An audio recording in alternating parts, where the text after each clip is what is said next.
Okay, 3 things to do to prevent seizure for reoccurring, you understand, on your child. I'm going to mention 3 things now, but the third one is very, very important. So these 3 things you have to, make sure you are doing it to prevent seizure for reoccurring. Okay, number 1 is that make sure your child is not that one that is running temperature. Whenever your child is running temperature, do everything possible best to calm the situation down, to calm the temperature down. You understand? Because when a child is running temperature, you understand, it's on fever. When a child has fever, it triggers what? Seizure.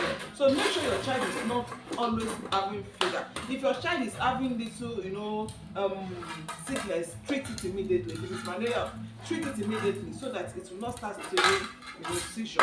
Another thing again is that make sure you are personal hygiene.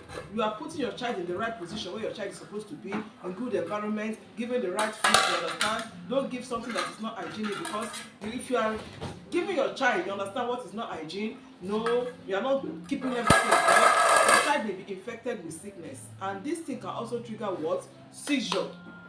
Okay, so prevent your child from having high fever and prevent your child to be infected, so that your child will not be having seizure. Number 2 I want to mention is that make sure your child is always having a good night's sleep. Make sure your child is always sleeping. Make sure your child is always sleeping.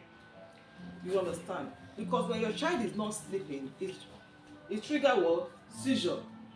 If your child is not sleeping, it triggers what? Seizure. You understand?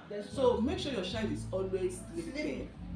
Because let me tell you, those ones that if your child is not sleeping, let me give you the therapy I am using for my child that is making her to sleep.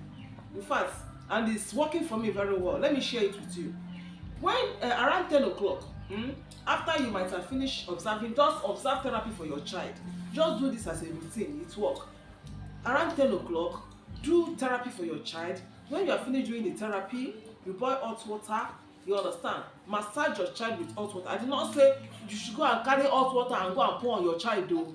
Before somebody will say, I say hot water. A normal hot water that you can use to massage a child that will not be hot, that will not hurt that child. That will not hurt that child. You understand?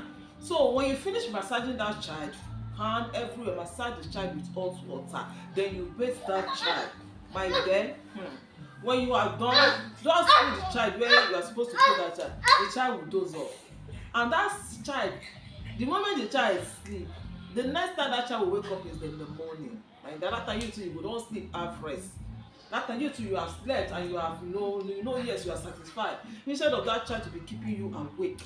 Because you being awake is a stress. You understand? It can cause sickness to you. So try this remedy. It's working for me. That is what I'm using. Oyin has now started sleeping, because before she does not sleep too. She will be awake from 1 o'clock. Oyin will not sleep again till 8 o'clock in the morning. That is when Oyin will start sleeping. That time, you as a mother, you have stressed yourself. Be awake throughout.